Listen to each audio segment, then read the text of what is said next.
fazermos mais um Feminine Pink, hoje com a Luciana, psicóloga, irmã querida nossa, cristã, mãe de uma menina linda de 10 anos, esposa, que está conosco hoje para juntas aprendermos mais a palavra do Senhor, nos conhecermos mais, sabermos quem somos à luz da palavra. E te convido então a ficar conosco e conversarmos um pouquinho sobre a nossa alma, o nosso corpo e o nosso espírito.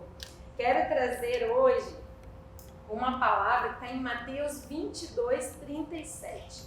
Um dos mandamentos que Jesus nos deixou foi justamente sobre nós amarmos ao Senhor com toda a nossa alma, com todo o nosso coração, com todo o nosso entendimento. E o que é essa alma, né? É algo tão importante nós cuidarmos do nosso corpo, na questão da alimentação, cuidarmos do nosso espírito, buscando o Senhor, dando disciplinas espirituais, que é a oração, jejum, a leitura da palavra e o louvor, enfim, tantas formas que nós nos conectamos ao nosso Senhor, nos relacionamos com o nosso Senhor e como nós podemos cuidar da nossa alma, né? Podemos cuidar, então, dos nossos sentimentos, das nossas emoções, dos nossos pensamentos e tudo isso que abrange a nossa alma.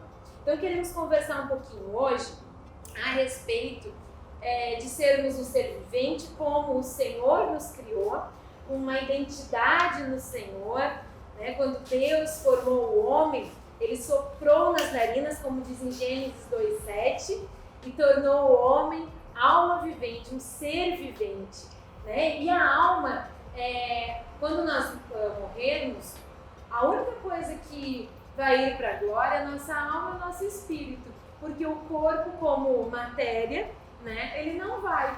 Então, como é importante, como nós podemos cuidar da nossa alma e do nosso espírito, é algo muito importante para nós estarmos vigiando, né?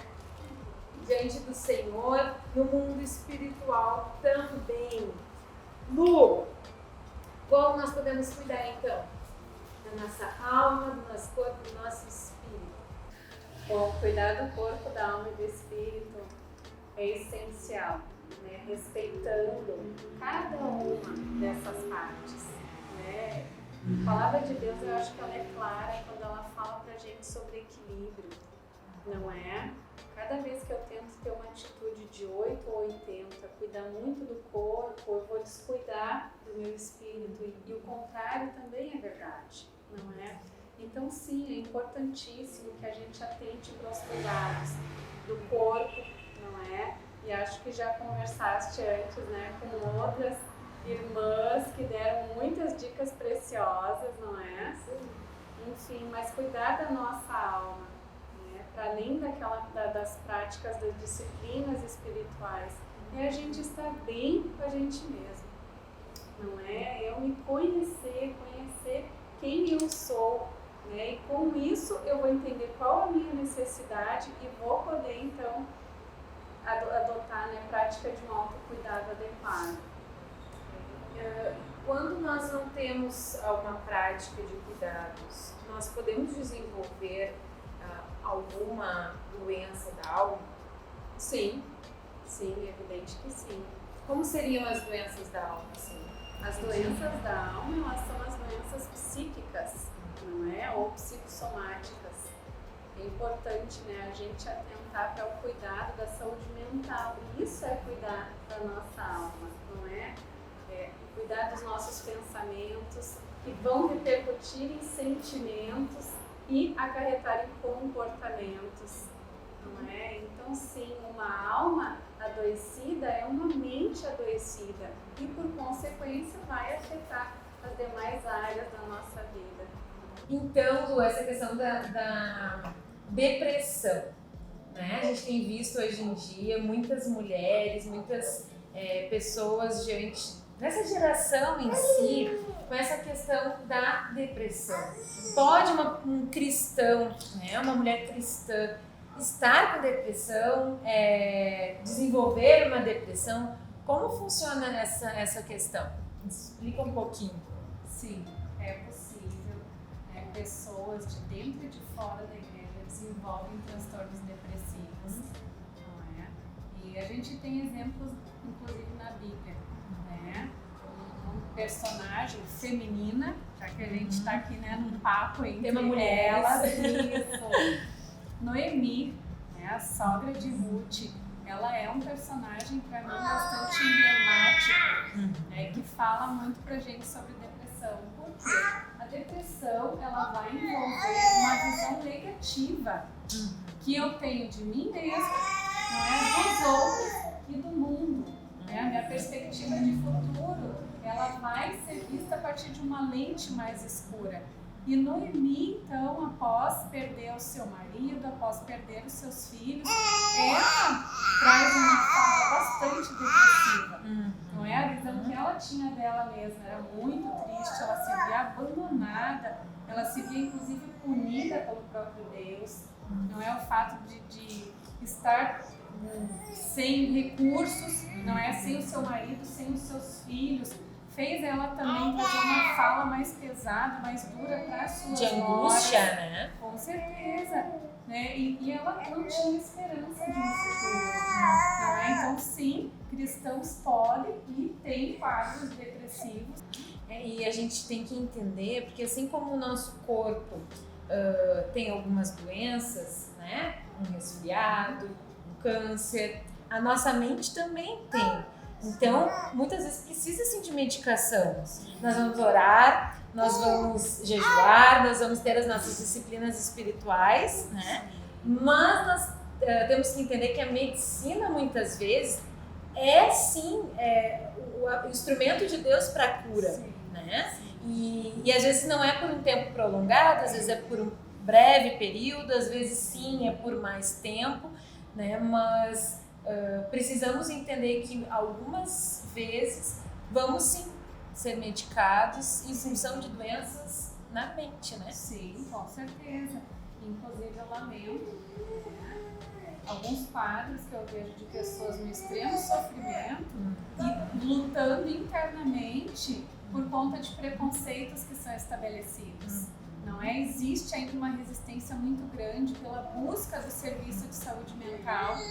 Ou então eu tenho recebido pacientes que no primeiro encontro eles relatam, né, a dificuldade, a luta interna que eles passaram até chegar na consulta, não é? Pessoas, desde aquelas que são criadas dentro de uma cultura anti-serviço de saúde mental, né? Então elas usam aquele jargão, eu não tô louco, então por que eu vou ir procurar um psicólogo, um psiquiatra? Isso é lamentável, as pessoas perdem muito tempo sofrendo e não acessam o serviço, não buscam ajuda, não é? Então sim, né, retomando a tua pergunta, né, cristãos podem sim enfrentar doenças mentais, transtornos mentais.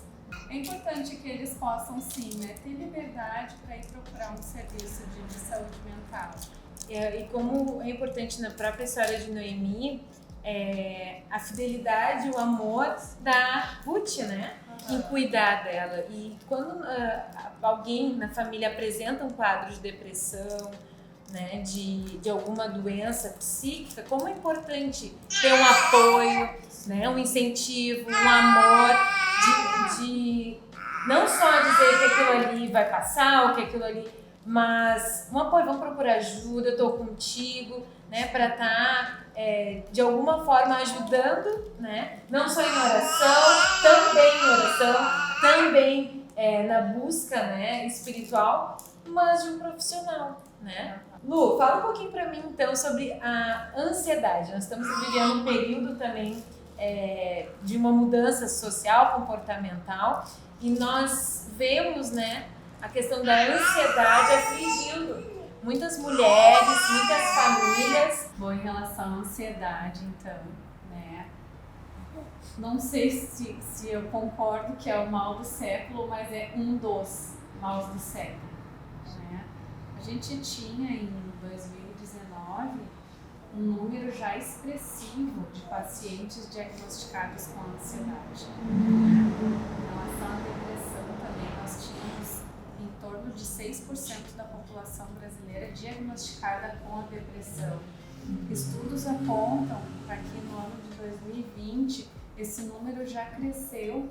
Em relação ao transtorno de ansiedade, nós temos 14% da população brasileira diagnosticada. Então esse número, é claro, ele é bem maior porque tem muitas pessoas que não procuram os serviços, não é? E não recebem o diagnóstico. Mas é um transtorno grave, não é? Ele merece cuidados, ele afeta, né, o nosso corpo, a nossa alma, infelizmente afeta o nosso espírito também, o nosso entorno, sim, não é? Afeta também a nossa questão da alimentação, do nosso sono, nosso humor, tudo modifica, não é? Então é um transtorno que merece cuidado. Lu, nos diz então um pouquinho, hoje, o que as mulheres mais têm te procurado, né, em consultório, atendimento, o que mais tem afligido, o que mais tem precisado do olhar do profissional, né, nesse tempo, nessa sociedade que a gente está vivendo? Então os casos de depressão também são comuns no consultório, não é? E é claro, a gente está tendo que lidar, né, com um contingente de fatores muito peculiares durante essa pandemia, não é? E tu sabe que, coincidentemente, um dos fatores, né, um dos desencadeadores do transtorno de ansiedade é o desconhecido, não é? São as incertezas, o medo, né, daquilo que eu desconheço. Então, sim, as pessoas estão tendo que lidar com muitas situações, não é, desconhecidas, o medo, a influência, não é, da mídia que a gente tem, trazendo, né, ainda mais medo. Parece que eles aumentam muito, né, as notícias para um lado negativo. É lógico que a vida segue, não é? Coisas boas têm acontecido sim, mas a gente não tem tido acesso a isso, não é? A gente sabe que durante esse tempo de pandemia, mulheres deram à luz, não é? Mas quantas pessoas tiveram notícia, né? Ou tiveram conhecimento dessa notícia e puderam se alegrar, não é? Poucas pessoas. Então, sim, também o isolamento social, né, tem levado as pessoas para um nível maior de sofrimento, não é? E como é importante a questão de nós guardarmos no nosso coração, como diz a palavra, para nós não nos tornarmos esponja apenas, né? Mas um filtro daquilo que nós recebemos, tanto da mídia, quanto da questão política, quanto também de situações do dia a dia familiar. Daqui a pouco nós absorvemos os problemas de cunhada, dos pais, né? E vamos só absorvendo e não criamos, né, aquela não nos posicionamos dizer, não, até aqui é o limite, né? Muitas vezes também colocar diante do Senhor essas ansiedades, tem sim procurar clinicamente, né, nos cuidarmos, mas quando sentimos, né, que está chegando, ou até mesmo a depressão, já nos posicionarmos diante do mundo espiritual também, né? Não vou permitir que fiquem depositando apenas os problemas sobre mim, absorvendo, né, até a desesperança das pessoas. Não, eu tenho uma esperança que é Jesus, que é o meu Senhor, né, Isabel? Que é o meu Salvador que vive, né, que está no controle de todas as coisas. E isso vai nos ajudando também, né, a mantermos uma mente sã diante de tanta tristeza que tem nos rodeado, né? Sim, pastora. A própria palavra nos instrui, né, sobre tudo que deve guardar, guarda o teu coração. Ou seja, eu não devo orar pedindo para que Deus guarde o meu coração. Essa é uma tarefa minha, não é? Eu não posso esperar que tu vá fazer isso por mim, não é? É efetivamente uma tarefa minha. Então eu preciso sim, né, me aplicar em guardar o meu coração. Como eu faço isso? Eu preciso guardar o que está entrando na minha mente acerca de informações, não é? Eu preciso cuidar da forma como eu estou interpretando as informações também. Lu, Nós mulheres, né, temos a questão hormonal, que muitas vezes, né, estamos em TPM, ou estamos entrando na menopausa, e a palavra de Deus nos fala a respeito da carne, militando contra o espírito contra a carne. Como é importante nós sabermos a questão do domínio próprio, né, a questão que o Espírito Santo nos traz esse domínio, mas às vezes nós precisamos também, né, de uma ajuda. Fala um pouquinho pra gente sobre a questão hormonal. Ok.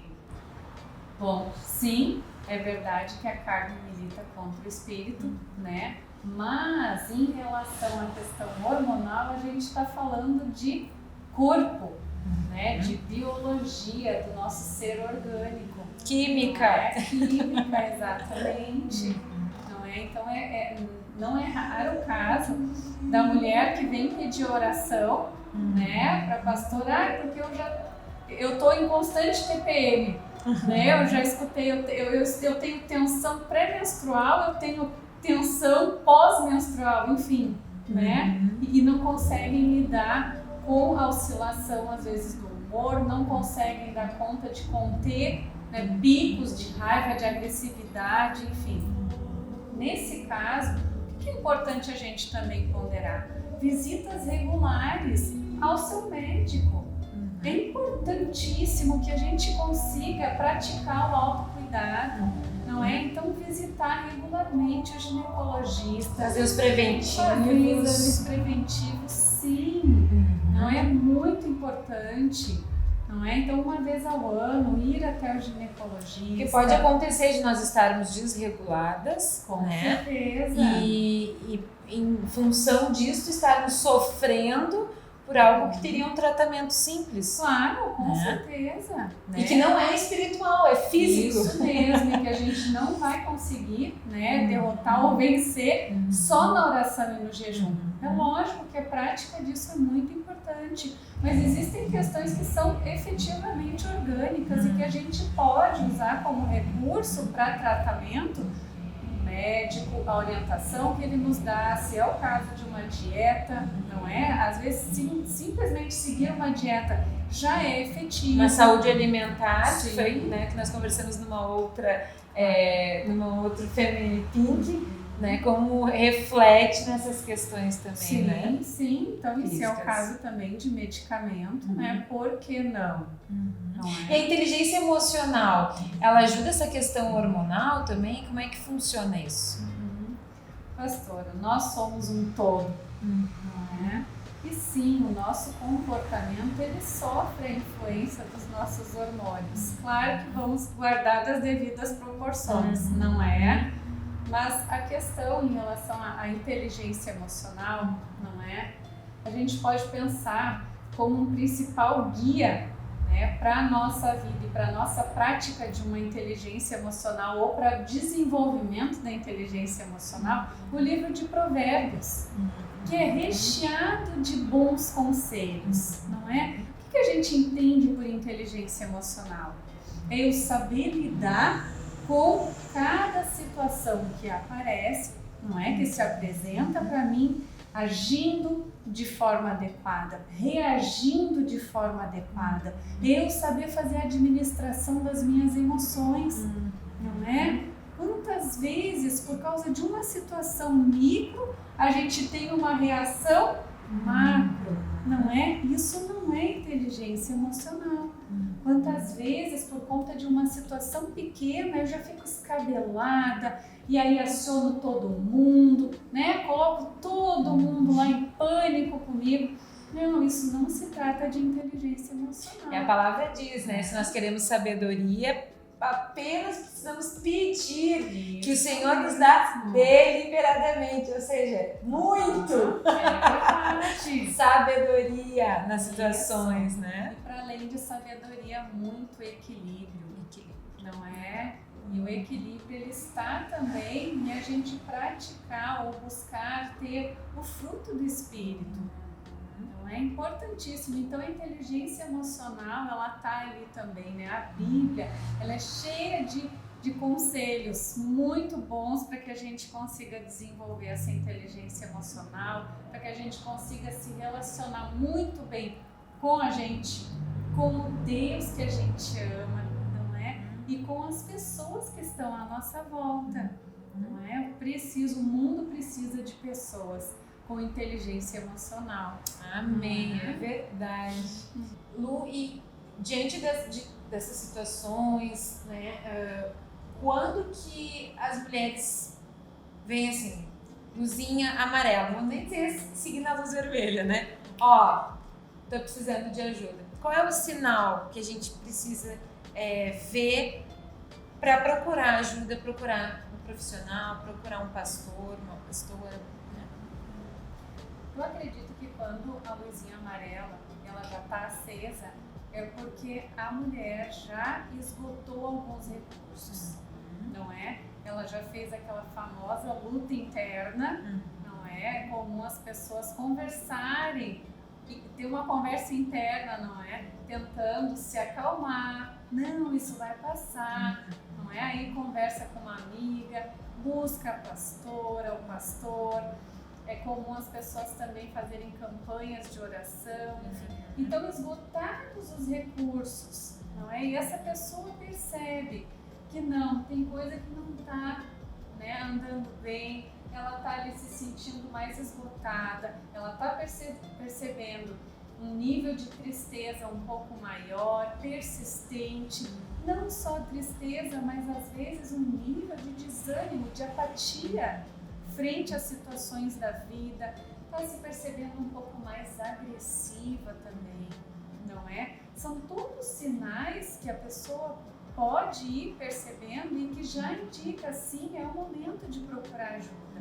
Transtornos como a ansiedade, a depressão, alteram sono, alteram a alimentação, alteram a libido, não é? Então são mais outros indicativos, né, sinalizadores de que sim, existe algo errado e é importante procurar ajuda, não é? Para além disso, vamos pensar que é sempre bom prevenir, não é? Então a gente poder fazer uso da prevenção é uma atitude muito adequada. Da mesma forma que a gente vai ao médico cuidar da saúde física, por que não procurar um profissional da saúde mental também para ter um acompanhamento, não é? Eu sempre digo, aquilo que está bom pode ficar melhor ainda, não é? E a palavra de Deus, ela fala: e conhecereis a verdade vos libertará. Sabe que eu gosto de usar isso no consultório? Um dos principais objetivos da psicoterapia é promover para o paciente o autoconhecimento. E é tão lindo ver o paciente adentrando nesse processo, conhecendo quem ele realmente é, né? Porque é natural, e isso dentro do gabinete pastoral também. As pessoas vêm com muitas marcas, as pessoas vêm usando máscaras, elas vêm como se fossem deformadas, não é? Pelas situações da vida. E aí quando a gente está acompanhando e eles vão descobrindo, é verdade, eu não sou tão bravo assim, na verdade eu era triste e eu reagia com agressividade para me defender, para parar essa dor, não é? Aí é tão lindo quando a mulher consegue descobrir que ela é sensível, que ela é doce, que ela é delicada e não tem nada de errado nisso, não é? Então é um processo de conhecer a verdade, né? E ele é libertador, sim, não é? Então, que fique claro, né?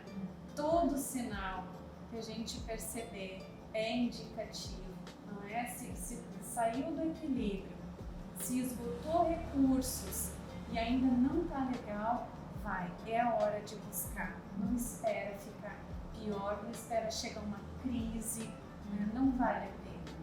Lu, que bênção a gente poder conversar um pouquinho, esclarecer, porque as pessoas não tenham medo, né? De pedir ajuda, né? De buscar na palavra, de buscar no Senhor, mas de pedir ajuda. Nós sabemos que tem muitas pessoas sofrendo, né? E por essas nós queremos orar também, interceder como igreja, né? Mas existem recursos e o Senhor se revela também, a cura vem também através da medicação, vem através de um profissional, né?